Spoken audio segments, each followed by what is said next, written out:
But today, we're looking at preseason rankings for South Carolina football. Would you rather the Gamecocks be ranked or unranked in the preseason? And we have two options because this is a binary question. Exactly. There is no other. Look, I think I misjudged some of the fan base because yesterday when the rankings came out, there was a lot of talk about I'd rather be unranked, under the radar, blah, blah, blah. So I went back and thought about it because I think initially I felt the same way. I always kind of, I'm always paranoid about hype. I mean, I mentioned that about you don't want to be the East team with the hype, and it's just like, well, South Carolina does have some hype this year. Which is good for a change. I'll say this. I understand that for those that don't remember 2014 other than the results, I totally get how that would stick in your mind because it was like the Rob Schneider character in The Waterboy. We suck again. We suck again. It's like that A&M game was like, oh, we suck again. Carolina's top 10. Kenny Chesney releases a movie. It's the first year of the playoff. Carolina's playing an 11-point underdog at A&M. First game, Thursday night. Packed Williams Bryce. Brent, gambling man Musburger is up there calling it for the SEC network. The Steve Spurrier movie was on the SEC. A daggone movie about the head ball coach. I know. Paul Feinbaum called it like I don't think he used the term summer of Steve. It's like the season in many ways is about Steve Spurrier and his legacy. Greg McElroy predicted the Gamecocks to go to the playoff. Yes. And I went back and I looked at the defensive depth chart heading into that season after spring and then again for that. And I was like, ooh. Ooh. Perhaps. It's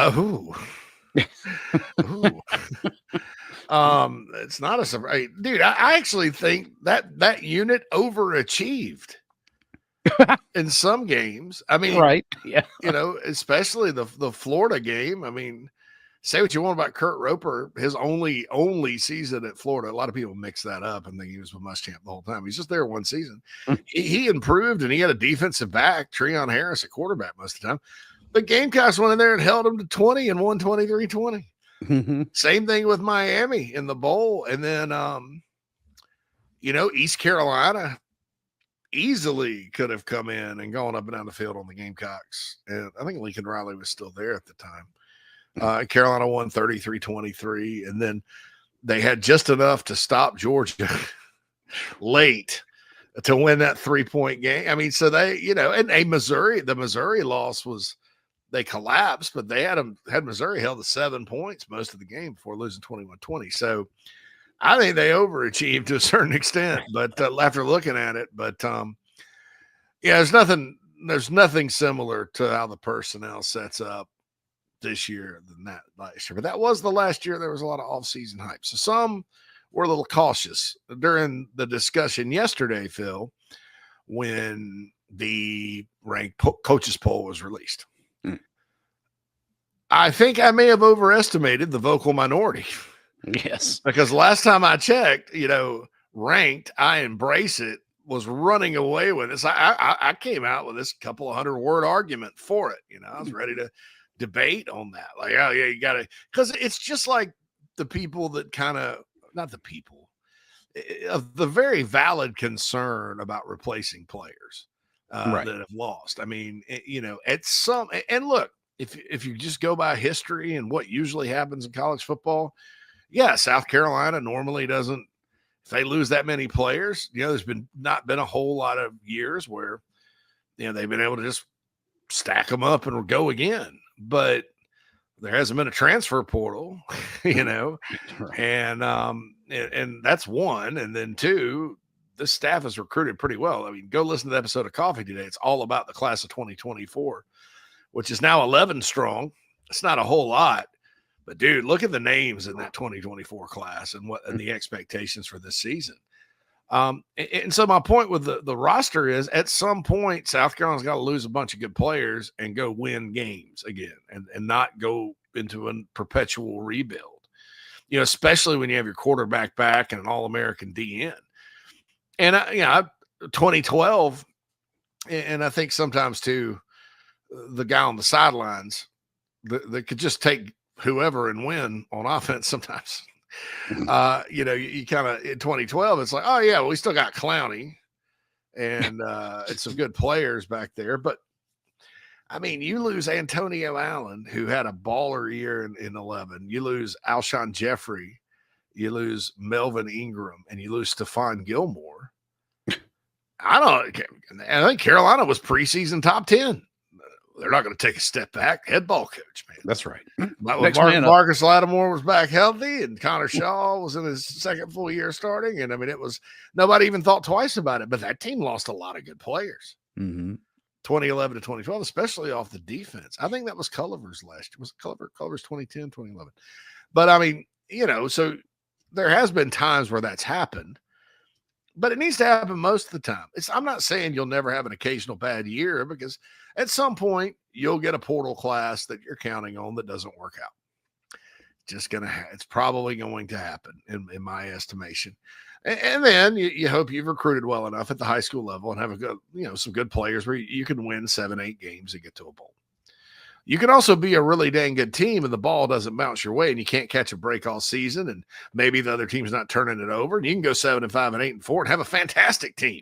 And then everybody's talking about coaching, when in reality it's just the football gods. True.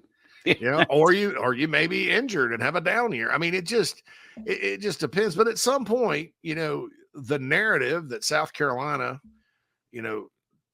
outside got, because what that says to me, Phil, is which is not true. Oh, they got lucky. Right. They got lucky. They got lucky with Demetrius, and lucky with Kyle Kennard, and lucky with these guys that were there and didn't, TJ Sanders. They got lucky. They didn't get lucky. Somebody was smart enough to offer TJ Sanders. Somebody was good enough to develop TJ Sanders. TJ Sanders was good enough to commit to it and finally be a more consistent football player as last year. Somebody would be smart enough to offer Nicky Manware. Somebody had to be smart enough to see that Kyle Kennard, who only had 4 sacks at Georgia Tech and was a penalty-getting machine, that all you needed to do was kind of hone him in a little bit. Ironically, he did commit a penalty, what was technically a penalty. That cost Carolina a playoff berth. So that stunk, but that was game 3. And Kyle got a lot more discipline and a lot better and won the Bronco freaking Nagurski Award. Oh, Demetrius Knight, he can't play for you, says some random coach somewhere. Right? Oh boy, he can't? Well, I would say ask the Cincinnati Bengals, but that franchise is a dumpster fire. Yeah, that's right. I hate it for Knight but he's getting paid and supporting his family, and he's a great human, and that's all that matters is what he did here. Everybody, not everybody, a lot of people with voices around the market or whatever, a lot of fans that know football were beside themselves that they didn't go after a portal cornerback last offseason because O'Donnell Fortune. Right. Yeah. How well did O'Donnell Fortune play last year? Really, really well. Yeah, not bad at all. Surprised he didn't get drafted. But he was a different player. So, at some point, the lucky thing, needs to, but you can't tell anybody that, Phil, like, especially the national media, because they don't believe it. And if South Carolina goes out there and lays an egg this year and they're just not quite as good, and they're obviously missing those guys from last year, narrative remains. You can't do anything about it. The narrative remains. But at some point, if the program is going to get to where it needs to be, that you got to be able to say, hey, you know what? Best of luck to those guys, but there's really good players on this roster. That's what I see when I look at the roster. Mm-hmm. I did talk this morning a little bit about safety, a little concerned about that, just because, like I said a while back, you don't have anybody like Nicky Manware. You have a guy or 2 or 3 that if they play up to their potential and play consistently could be TJ Sanders. Now, TJ Sanders played lights out last year, so it's going to be hard to match that. You have players that I think if they play up their potential can be Kyle Kennard. You don't have anybody can be Nicky Manware, both run game and pass game wise. So, but look, it's the same concept with being ranked. It's like, okay, oh goodness, got to fly under the radar to beat anybody, so they'll take you lightly. And yes, Sun Tzu in The Art of War will tell you it's better to be deceptive. That's true. Speaking of Spurrier, he loved that's Sun Tzu, yeah. But at some point, you got to say, oh, instead of like, wow, the Gamecocks are ranked, I'm so nervous, we're going to blow it. It's got to be like, oh yeah, the Gamecocks are ranked, and that's that's fair to be ranked higher, and that kind of thing. And so I think I underestimated the fan base because I thought it would at least be 60-40. I figured it would unranked. I thought there would be closer than it is. But guess what? Read the numbers, Phil. Let's see. A quick refresh. Not that it's going to change anything. We are at almost 87% of 87. That's the most lopsided poll du jour in the history of poll du jour. Really, we have never had anything that 87% like the ranked. I do too. I think just in the current state of things, JC, it's still, and they were talking about relevance and importance of these preseason ranks and on the morning show. And I kind of, agreed and disagreed with some of the stuff they were saying, in that it's still important 15 weeks from now where your name is on this list heading into the season. Because if you are going to continue down the path, right, and you are going to have another successful season, if you're under the radar, there are too many factors and too many other teams who are also under the radar that could take your spot. But if you already have it and you win, there is this tendency to not move you from where you are, right? It's kind of like Newton. An object in motion tends to stay in motion. An object nobody wants to stay at rest. Nobody wants to be wrong. And nobody wants to be wrong. Exactly. So you're kind of playing their ego a little bit in the fact that, yeah, they're already in there. I know, well, it was only a 9-point win against South Carolina State, but they got it done. And, we'll just keep them there for now.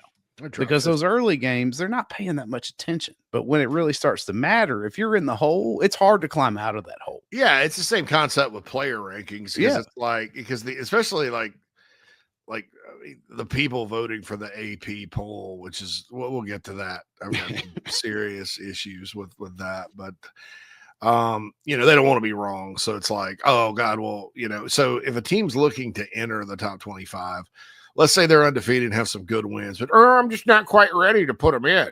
Oh my gosh, yeah. Okay, they just beat 2 top 25 teams back to back. Oh yeah, what? Derp. Or you're like Louisville last year, who knocks off the Clemson. name brand Clemson, and then you're vaulted 3 losses into the top like 20. 15th. Yeah, jeez. I know. Anyway, like so, Clemson does rarely lose at home. Oh yeah. Although the team that's beaten them at home the most the last 3 years is in Columbia, South Carolina. We don't think about that because it's the Clemson game, right? Right. You want to beat them every year, but if it were Georgia, you'd be like, we beat Georgia 2 years in a row in Athens. Hooty hoo. Yeah. Anyway, so yeah, and so they're waiting, and so if you do struggle with a lesser team like Old Dominion or South Carolina State or somebody like that, and you win anyway, they are less likely to let you get in, to let you come in the door. They're like the bouncer. Yeah, it is at the club. No, sorry, no. Shirt's untucked. That's right. That kind of thing.